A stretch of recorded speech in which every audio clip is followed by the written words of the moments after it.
Hey guys, what's going on? It's Awesome with Gone in 60. Thank you guys for jumping into the channel today.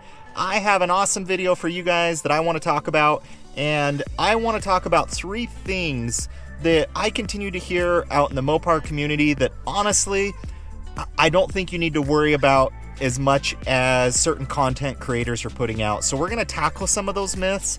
I'm going to give you guys my feedback, my opinion.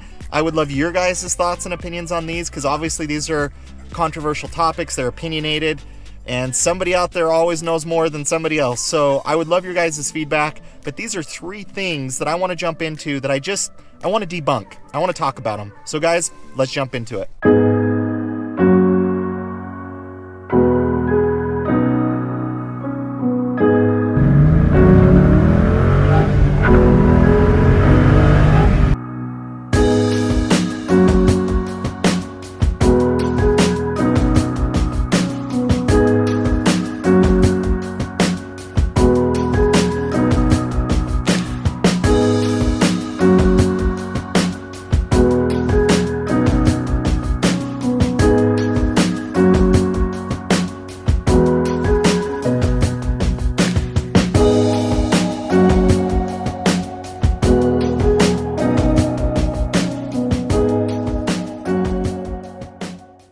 So I just want to share just a few things that I continue to see pop up on forums and other content creators' channels, and I just want to talk about them with you guys. So the first thing that I continue to see pop up that honestly doesn't worry me in the slightest are drive modes.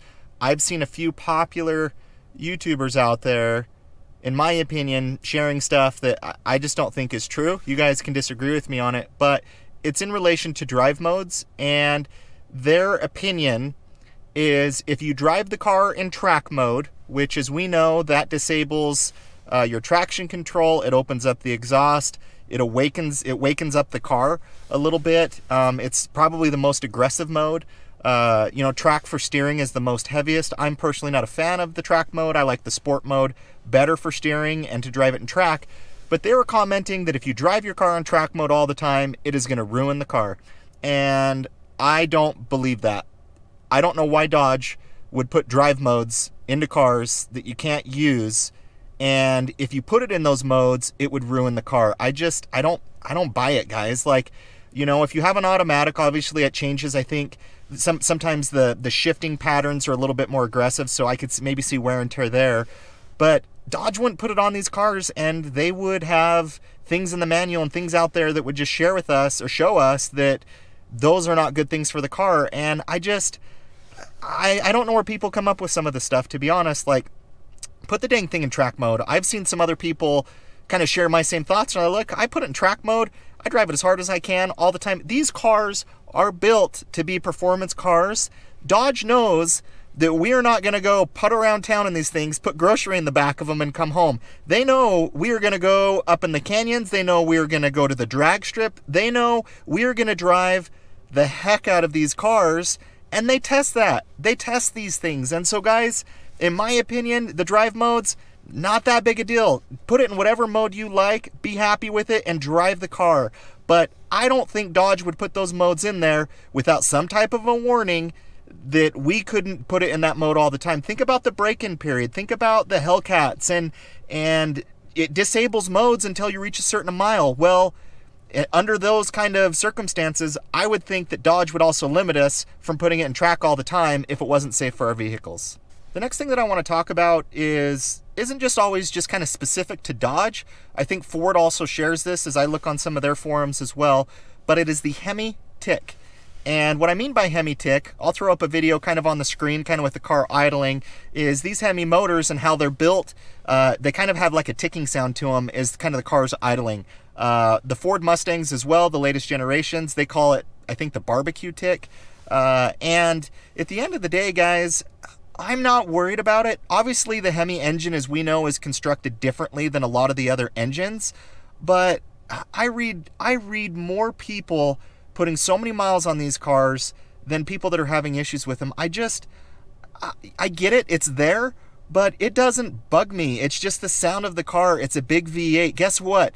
V8 motors rattle things. V8 motors are going to make sounds. Like, it's just, I don't know. I just think that's how it is. I do think there is something constructed within the Hemi motor, that there's actually some science behind it, that, you know, maybe some of the lifters that go bad or whatever it might be. I do think there is maybe a problem there, but I'm not overly worried about it. You know, Dodge wouldn't continue to stuff these motors into cars if people were just returning their Hemi motors all the time. Hemis have just always had the Hemi tick. It's just what it is. Mustang owners have kind of that same tick. Apparently goes away. Some people experience it after their first oil change. Guys, don't worry about it.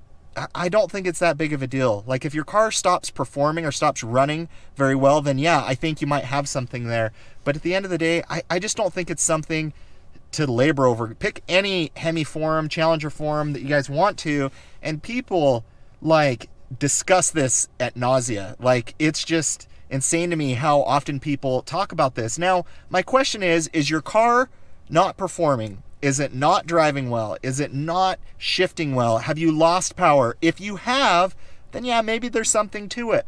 But why spend all of this time talking about components inside of the engine that you or I have very limited ability to fix or limited knowledge around what actually is causing this to go bad? I actually know with the Hemi tick, there's actually a lot of research out there that suggests why it does that. And I'm not going to get into all of that. But guys, these cars, I think Dodge knows what they're doing. They've had them for a long time. They wouldn't put it in all of their lineups across all of their motors if they didn't feel these were robust engines. And the last thing that I want to talk about, you know, a lot of people out there now are driving BMWs. They're going out and getting Audis. I have a lot of friends that have German cars, and they all have a lot of issues with them. I would never buy one of those cars out of warranty. I just wouldn't. They're amazing cars. I love the Audi RS3. I love the BMW M series. I think they're doing a lot of awesome stuff, but I would never buy one of those cars out of warranty. I wouldn't. They cost a lot of money to get fixed. And on this last point that I want to talk about is the skepticism around people buying American cars, you know, Ford, Chevy, Dodge. Guys, I think that was true years back. I really do. I just don't think these American brands were at the same level as some of the other companies were, to be frank.